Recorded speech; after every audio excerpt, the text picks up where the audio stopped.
جنازے کو قبر میں اتارا جا رہا ہے، ہم بیٹھ کر کے دنیا کی باتیں کر رہے ہیں، ہم انڈیا پاکستان کے میچ کی بات کر رہے ہیں، ہم وراٹ کوہلی کے شاٹ کی تعریف کر رہے ہیں، ہم دنیا کی باتیں کر رہے ہیں، ہم قبرستان میں کھڑے ہو کر کے دنیا کی باتیں کر رہے ہیں۔ میرے پیارے ساتھیوں، یہ کتنی سخت دلی کی بات ہے۔ قبرستان تو وہ جگہ ہے جو ہماری اوقات ہمیں بتاتی ہے، جو ہمیں ہماری آخرت بتاتی ہے، مگر ہم تو اتنے سخت دل ہو چکے ہیں کہ قبرستان جا کر کے بھی ہمیں موت یاد نہیں آتی، قبرستان جا کر کے بھی ہم کو آخرت یاد نہیں آتی۔ ابن ماجہ کی روایت ہے، ایک انصاری صحابی کا جنازہ تھا، جنازے کو قبر میں اتارا جا رہا تھا۔ اللہ کے پیارے نبی اپنے صحابہ کو لے کر کے قبر کے ایک سائڈ میں بیٹھے ہوئے تھے اور بالکل خاموش تھے، اور آپ اس قبر کے بارے میں سوچ رہے ہیں۔ اچانک آپ کی آنکھوں سے آنسو بہنے لگے، آپ اتنا روئے حتی بل الثری، آپ کی آنسوؤں سے وہاں کی زمین بھیگ گئی، زمین تر ہو گئی۔ آپ نے اپنے صحابہ سے فرمایا لمثل ھذا فاعدوا یا اخوانی، اے میرے صحابہ اس قبر میں تم کو بھی جانا ہے، یہ منزل تم کو بھی دیکھنی ہے، یہ جگہ تم کو بھی دیکھنی ہے، تم اس کی تیاری کرو۔ او پورنیہ میں پلاٹ بنانے والوں، وہ چوک میں مکان خریدنے والوں، وہ کروڑوں کی پراپرٹی بنانے والوں، قبر میں کوئی پراپرٹی کام نہ دے گی، کوئی دکان کام نہ دے گی، تمہارے گھر کا اے سی کام نہ دے گا، تمہارے گھر کا پنکھا کام نہ دے گا، تمہارے گھر میں لگایا گیا انورٹر کام نہ دے گا۔ اس قبر میں تم کو بھی جانا ہے، وہاں تمہارا بیٹا تمہاری مدد کرنے نہ آئے گا، تمہاری بیوی تمہیں ایک گلاس پانی دینے نہ آئے گی۔ لمثل ھذا فاعدوا یا اخوانی، اللہ کے نبی اپنے صحابہ سے کہتے ہیں اے میرے صحابہ اس قبر میں تم کو جانا ہے، تم اس کی تیاری کرو۔ ہم کو تو قبرستان جا کر کے بھی موت یاد نہیں آتی، ہماری آنکھوں میں کبھی آنسو نہیں بہتے قبرستان کا۔ عثمان غنی کو دیکھو، یہ اللہ کے نبی کے وہ صحابی ہیں جن کو اللہ کے نبی نے کئی مرتبہ جنتی کہا۔ عثمان غنی جب قبرستان کے پاس سے گزرتے تھے اور قبروں کو دیکھتے تھے، زار و قطار رونے لگتے تھے، آنکھوں سے آنسو بہنے لگتے تھے۔ پوچھا گیا کہ عثمان غنی جنت کی بات آتی ہے تو آپ نہیں روتے ہیں، جہنم کا تذکرہ ہوتا ہے تو آپ نہیں روتے ہیں، قبرستان کو دیکھ کر کے کیوں رونے لگتے ہیں، قبروں کو دیکھ کر کے کیوں رونے لگتے ہیں؟ عثمان غنی کہتے ہیں او لوگوں، میں نے اپنے پیارے نبی اللہ کے پیارے نبی کو یہ فرماتے ہوئے سنا ہے ان القبر اول منزل من منازل الاخرہ، بے شک قبر آخرت کی پہلی منزل ہے، جس نے اس منزل کو کراس کر لیا اس کے لیے آگے کی منزلیں بھی آسان۔ میرے نوجوان ساتھی، جیسے تم فیس بک کے لیے ٹائم نکالتے ہو، جیسے تم واٹس ایپ کے لیے ٹائم نکالتے ہو، کچھ ٹائم نکالو زندگی میں ایسا جب ہم ہو، ہمارا اللہ ہو اور ہماری آنکھوں میں آنسو، تنہائی میں بیٹھ کر اپنے پاپوں کو ہم یاد کریں، اپنے گناہوں کو یاد کریں اور اللہ کی بارگاہ میں ہم کو چار آنسو بہائیں۔ اللہ کی قسم یہ آنسو اللہ کو بہت پسند ہے۔ جس آنکھ سے اللہ کے خوف سے آنسو بہے گا اس آنکھ کو اللہ تعالیٰ جہنم کی آگ پہ نہیں ڈالے گا۔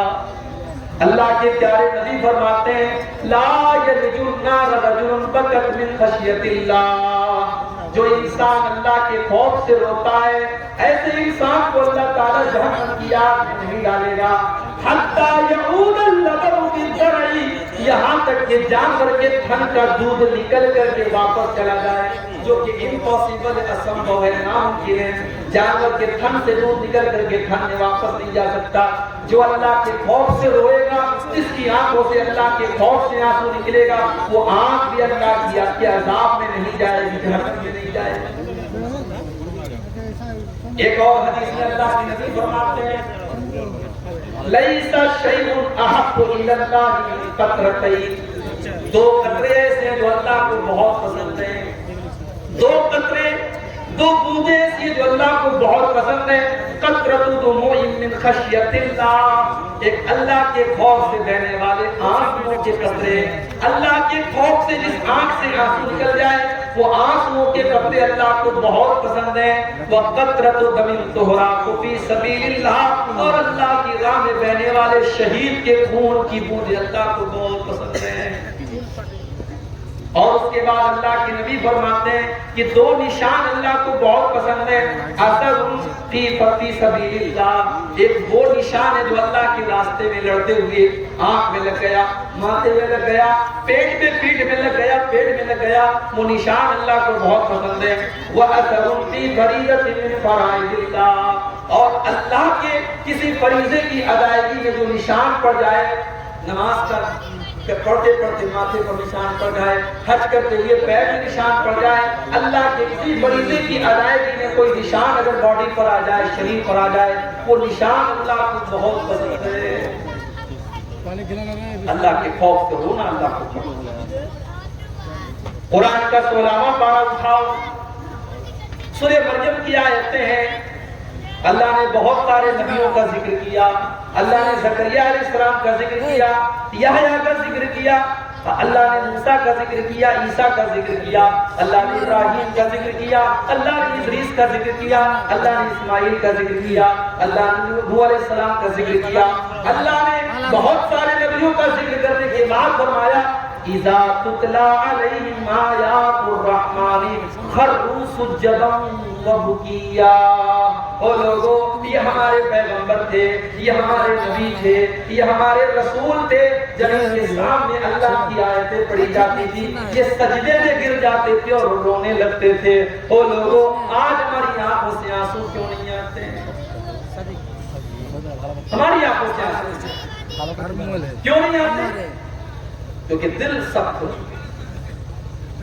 مکہ کے کافروں کے سامنے بھی جب قرآن پڑھا جاتا تھا تو وہ ہنستے رہتے تھے، وہ مذاق اڑاتے تھے۔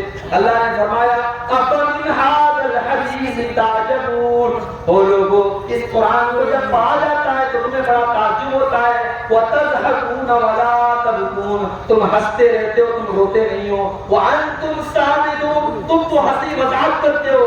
آج بھی قرآن پڑھا جاتا ہے اور ہنسی مذاق میں لگے رہتے ہیں۔ قرآن کی تلاوت ہوتی ہے اور ہم کھیلتے رہتے ہیں، ہم مذاق کرتے رہتے ہیں۔ آج قرآن پڑھا جاتا ہے اور ہمارے دل کے اوپر کوئی اثر نہیں ہوتا۔ آج اکتوبر کا مہینہ چل رہا ہے، سردی کا موسم شروع ہو چکا ہے، لیکن یہاں پروگرام میں بیٹھ کر کے مجھے پسینہ ہو رہا ہے۔ سوچو مئی جون کا اگر مہینہ ہو اور یہاں یہ شامیانہ اور ٹینٹ بھی نہ لگاؤ اور کھلے میدان کے نیچے مجھے بٹھا دیا جائے تو مجھے کتنا پسینہ ہوگا۔ آج ہم ذرا سی گرمی برداشت نہیں کر سکتے۔ او میرے نوجوان ساتھیو، کل قیامت کی دن کی گرمی تم کیسے برداشت کرو گے جب یہ سورج 9 کروڑ 30 لاکھ میل کی دوری پر نہیں ہوگا بلکہ صرف اور صرف 1 میل کی دوری پر ہوگا۔ 1 میل کتنا ہوتا ہے؟ 1 میل ہوتا ہے 1.6 کلومیٹر، 1.5 کلومیٹر۔ 1.5 کلومیٹر کتنا ہوگا؟ یہ سورج 1.5 کلومیٹر کی دوری پر ہوگا۔ گرمی سے لوگ بے حال ہوں گے۔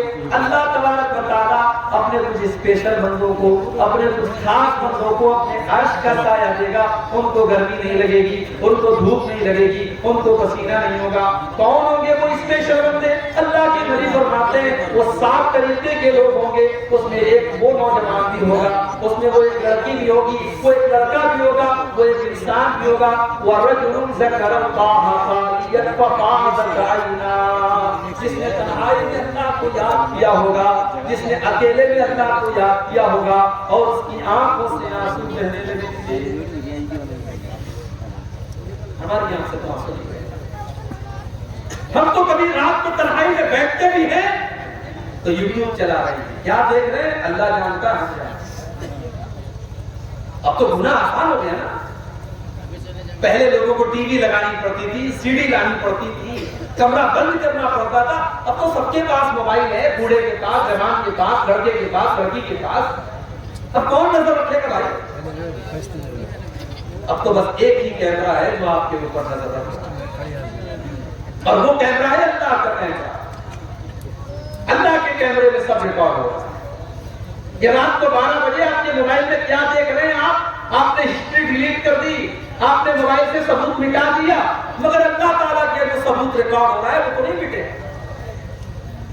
وَإِنَّ عَلَيْكُمْ لَحَافِظِينَ كِرَامًا كَاتِبِينَ، میرے بندو ہم نے تمہارے اعمال کو ریکارڈ کرنے کے لیے کرام کاتبین کو مقرر کر دیا ہے، یعلمون ما تفعلون، وہ تمہارے ایک ایک عمل کو ریکارڈ کر رہے ہیں، وہ تمہاری ایک ایک حرکت کو لکھ رہے ہیں۔ او میری پیاری ماں بہنوں، تم جلسے میں آ کر کے کیا کیا باتیں کر رہی ہو، کس کی شکایتیں کر رہی ہو، کوئی بہو اپنی ساس کی شکایت کر رہی ہے، کوئی نند اپنی بھابھی کی شکایت کر رہی ہے، کوئی دیورانی جیٹھانی کی غیبت کر رہی ہے، تم زبان سے جو بول رہی ہو، ما یلفظ من قول الا لدیہ رقیب عتید، تمہاری زبان سے جو الفاظ نکلتے ہیں وہ بھی ریکارڈ کیے جا رہے ہیں، وہ بھی اللہ کے ہاں نوٹ کیے جا رہے ہیں۔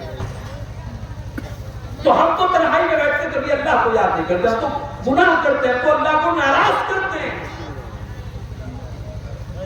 اور آپ کے سیمانچل میں تو یہ ماحول بنا کہ صاحب مدرسے میں 10,000 روپے چندہ دیا ہے، تو جب تک 10 منٹ تک یہاں مائک میں ہمارے لمبی چوڑی دعا نہ ہو تب تک ہمارے دل کو سکون نہیں ہے۔ وہ سب دور بھول جاؤ، نیکی کر دریا میں ڈال۔ آج کل کا ماحول کیا ہے؟ نیکی کر فیس بک پر ڈال، نیکی کر یوٹیوب پر ڈال، نیکی کر واٹس ایپ پر ڈال، نیکی کر اسٹیٹس پر ڈال۔ بولو آج نیکی کم اور پرچار زیادہ کیا جاتا ہے، 10 لوگوں کو کھانا کھلا کے 100 لوگوں کو دکھایا جاتا ہے۔ اب تو وہ دور آ گیا۔ میرے پیارے ساتھیوں، صحابہ کرام کو دیکھو، وہ بیچارے اتنے نیک تھے کہ اگر کبھی کوئی نیکی نہیں کر پاتے تھے تو نیکی نہ کر پانے کے غم میں وہ روتے تھے۔ جیسے کوئی غریب آدمی آیا، مدرسہ قبول علوم کا جلسہ چل رہا ہے، اس کا دل چاہتا ہے کہ مدرسے میں 1000 روپیہ چندہ دو، مگر وہ غریب آدمی، مزدور آدمی، وہ بیچارہ بڑی مشکل سے 100 روپے کا ارینجمنٹ کرتا ہے۔ وہ 100 روپے لا کے دیتا ہے تو اس کی آنکھ میں